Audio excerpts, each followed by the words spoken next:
Hello అందరికీ. అందరూ ఎలా ఉన్నారు? Welcome back to my YouTube shorts. మీరు పాస్ట్ 2 వీడియోస్‌కి ఇచ్చిన లవ్ అండ్ సపోర్ట్‌కి thank you so much. So, ఈరోజు ఈ వీడియోలో మా ఇంట్లో వినాయకుడికి ఉండ్రాళ్ళ నైవేద్యం ఎలా చేశామన్నది మీకు చూపిస్తున్నాను. సో, ఫస్ట్ 1 గ్లాస్ ఆఫ్ బియ్యం పిండికి 3 గ్లాసెస్ ఆఫ్ వాటర్ వేసుకొని, పించ్ ఆఫ్ సాల్ట్ వేసుకొని మంచిగా కుక్ చేసుకోవాలి. అది కుక్ అయినాక ఒక ప్లేట్‌లోకి తీసుకొని, ఉండలు లేకుండా స్మాష్ చేసుకొని, చేతికి ఆయిల్ ఆర్ ఘీ అప్లై చేసుకొని ఉండ్రాళ్ళు చేసుకోవాలి. మీ ఇంట్లో కూడా ఇలానే చేస్తారా? లేదంటే వేరే ఏమైనా ప్రాసెస్ ఉందా? నాకు కామెంట్ రూపంలో తెలియజేయండి. దెన్ మన ఉండ్రాళ్ళన్నీ రెడీ అయినాక మీకు కావాలంటే క్యాష్యూ పిస్తా లైక్ డ్రై ఫ్రూట్స్, కోకోనట్ ఏమైనా యాడ్ చేసుకోవచ్చు. అండ్ దెన్ ఒక బౌల్ పెట్టుకొని అందులో చిన్న glass of water, coconut pieces and sugar add చేసుకోవాలి. ఇది కొంచెం కుక్ అయినాక మీరు కావాలంటే గ్రేటెడ్ కోకోనట్ ఏసుకోవచ్చు.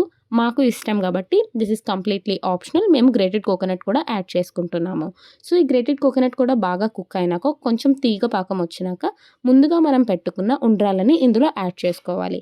ఉండ్రాళ్ళు కూడా బాగా 50% కుక్ అయినాక మిల్క్ యాడ్ చేసుకోవాలి. మిల్క్ ఒక బాయిల్ వచ్చినాక మిల్క్ ఆర్ వాటర్‌లో మిక్స్ చేసి పెట్టుకున్న బియ్యం పిండిని థిక్‌నెస్ కోసం ఇందులో యాడ్ చేసుకోవాలి. మీన్‌వైల్ మీరు ఇలాచీ కూడా యాడ్ చేసుకోవాలి. That's it. It's ready.